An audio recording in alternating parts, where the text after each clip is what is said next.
at the bottom of the ship, seeking to find the 30 crude out of Tristan. Oh, yonder to the bar, seeking to find the 30 crude out of Tristan. So to come back to so to save the Lord, could not find the 30 crude out of Tristan. Oh, yonder to the hilltop door, seeking to find the 30 crude out of Tristan. So to come back and so to save the Lord, could not find the 30 crude out of Tristan. Hey, John, hallelujah. Hey, John, preaching in that wilderness.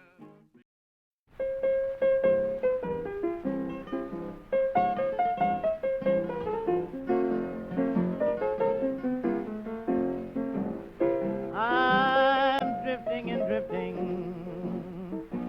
just like a rolling stone. I'm drifting and drifting, just like a rolling stone. No one to love me, no place to call my home. Life is lonely when you have to travel it all alone. Life is a lonely thing when you have to travel it all alone.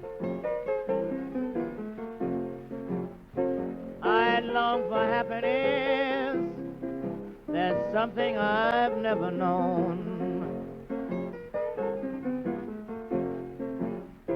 True love is something that money can't ever buy. True love is something that money can't ever buy.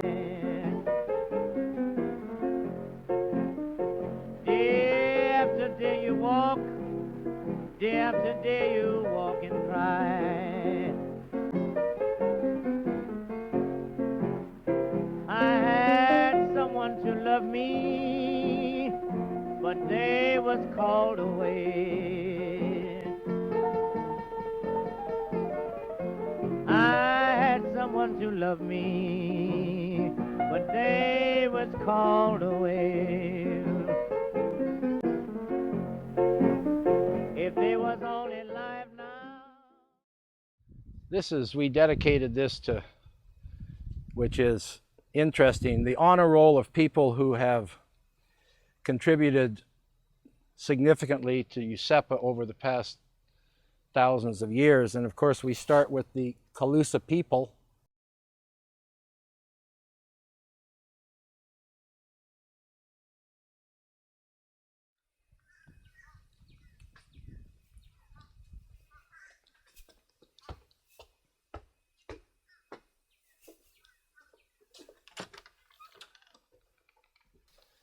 Time period wise, it starts 10,000 years ago and progresses around this way.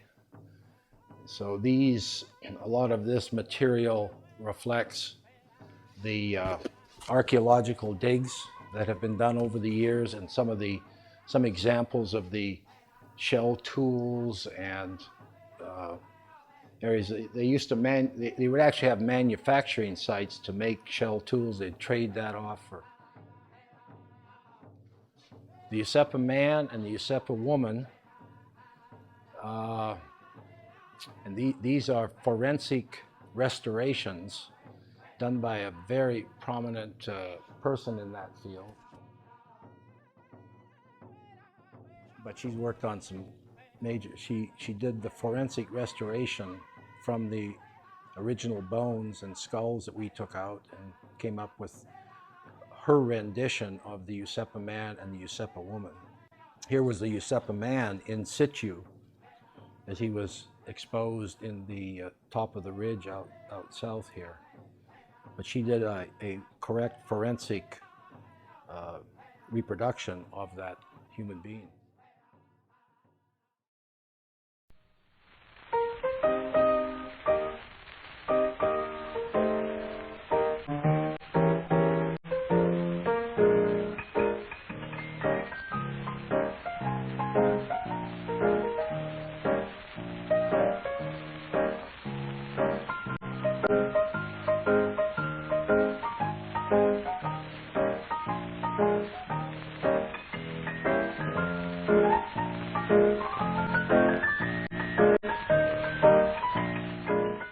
Roach was from Chicago, and he was the guy that built the streetcars, and he was a very wealthy man.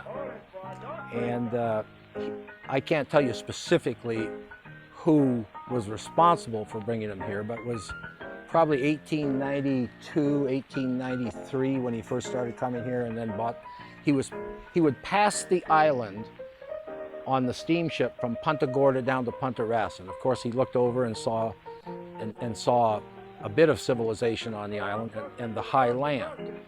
And so he started asking questions. He ended up buying the entire island from the federal government for $395. And of course, he inherited the previous 9,900 years of history when he did that. He didn't know it at that time. He then started coming here, and a couple, 3 years later, he built a palatial inn building that looks like the Gasparilla Inn of later years on Boca Grande. And what he did, he built the inn building not only to have his own place on his own island, but at that time the tarpon fishing was being developed. There were a couple of these old scows, that residential scows. There was one up in the Caloosahatchee River, and there was one up around Punta Gorda. The guys would come down and they were catching these silver kings. And so he kind of was the first guy that said, okay, I'm going to build an inn building and centralize this right in the middle of the tarpon waters, and that was Useppa. Because when you're on Useppa, you go that way 3 miles and you're in Boca Grande Pass, you go that way 3 miles and you're in Captiva Pass. And all the tarpon come in there and run by the island. So he said, it has history, it has high land, it has fresh water. And so he invested in today's terms, many millions of dollars to build this inn building and the infrastructure that came with it. He started to attract all the New England and Chicago money down here to fish for tarpon. And the rest is history. He developed the Isaac Walton Club, Isaac Walton Fishing Club.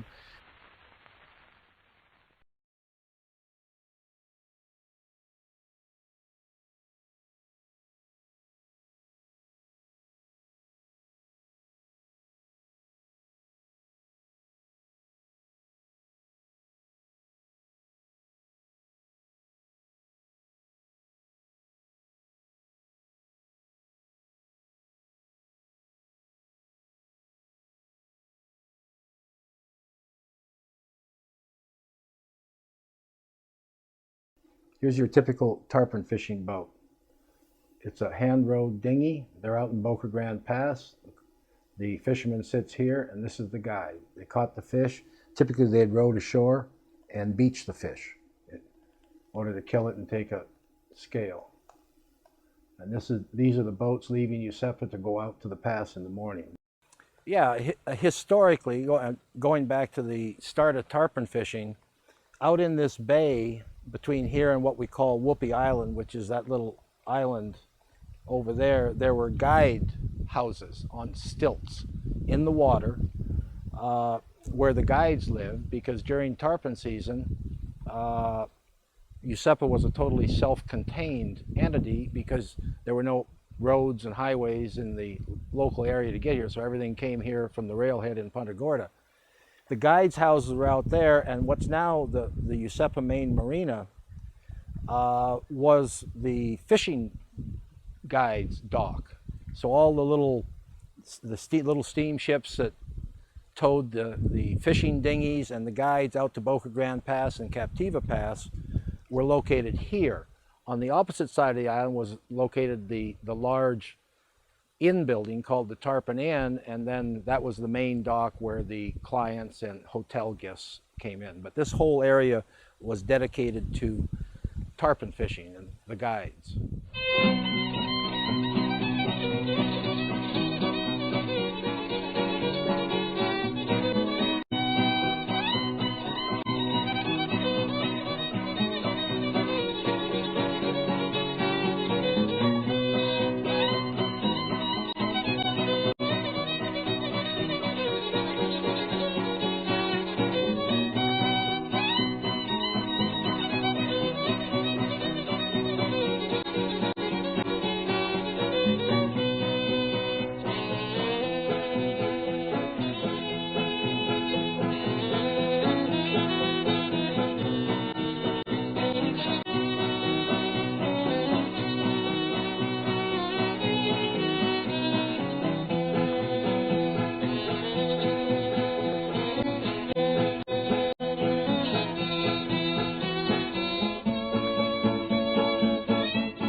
time, this character called Baron Collier was coming down this way and visiting the inn. Again, Collier being from New York and being a man of means and wealth, and a man who had done business with Mr. Roach, because Roach was building the streetcars, and Collier's one of his many businesses. He invented placard advertising that went in streetcars, you know. This before the days of television and radio.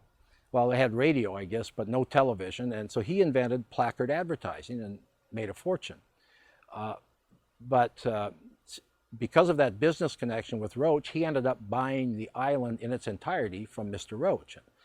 Well, then the Collier family owned Useppa from that point until the 1960s, 1961. So they owned it for about 36 years, the Collier family, before they sold it. And I'm in my 32nd year, so if I get 4 more years, I'll have been involved with Useppa as its caretaker longer than Baron Collier. So keep your fingers crossed.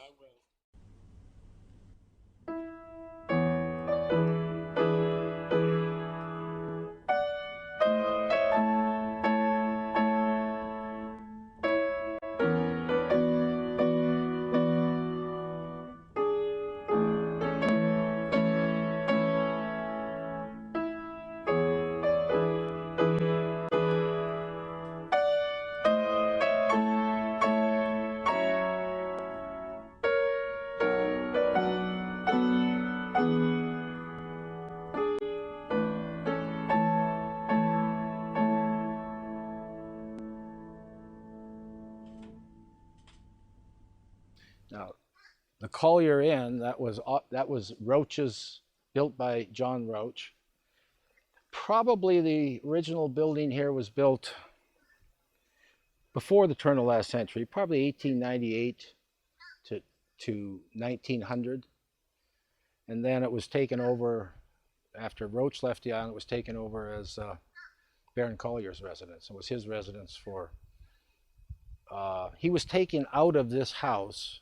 He got sick here on Useppa. He was taken out of the house, transported to New York, and died in a hospital about 2 weeks later. When he died in New York, he thought he was on Useppa Island, because Useppa was the love of all his millions of acres of land and holdings in Florida. Useppa was the love of his life. He never owned another home in Florida other than this island and this home.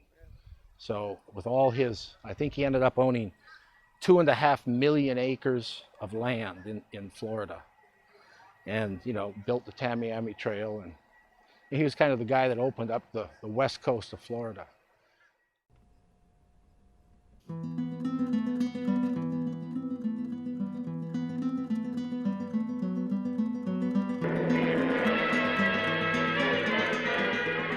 The assault has begun on the dictatorship of Fidel Castro.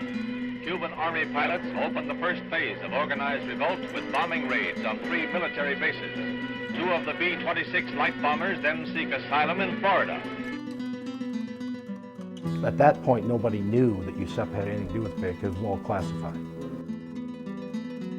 Meanwhile, at the United Nations, Cuban Foreign Minister Roa accused the United States of unleashing a war of invasion. Roa says the invading soldiers trained in Florida, but Ambassador Stevenson makes a quick denial.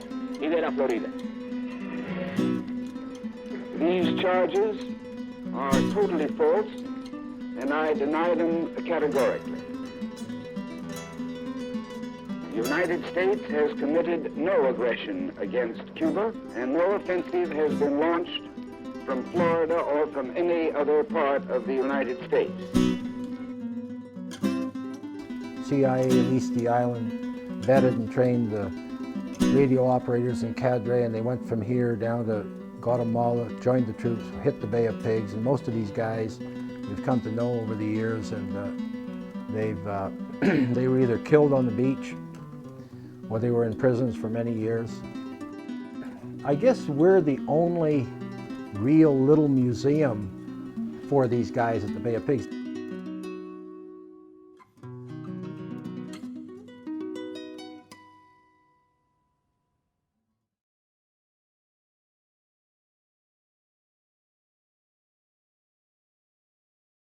Then Bill Snow bought the island, owned it for 4 years or 5 years. He was a guy from Macon, Georgia.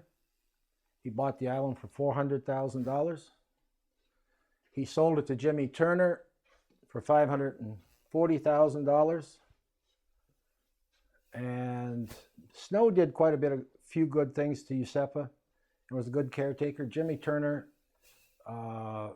was a very wealthy guy from Tampa, sold out a bunch of dairy farms. He came to Useppa, used and abused it, put epoxy resin on everything, and sold it to Beckstead for $2.2 million.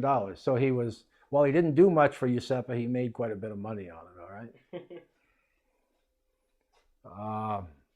So the Becksteads came in actually 1976. I was a part of a little partnership that bought Useppa before that, but I was abroad in Tokyo. But we arrived here in and by the way, from the time he left until the time I came here, the island was totally defunct, overgrown with jungle, and a mess, you know, a total mess. No utilities or anything. And then we restored it, brought it back to whatever. Then we got wiped out by a hurricane, and we've rebuilt it since then. This is Useppa in its totality is on the National Register of Historic Places because the entire island, rather than one building or anything, is been declared an archaeological site of importance and placed on the National Register.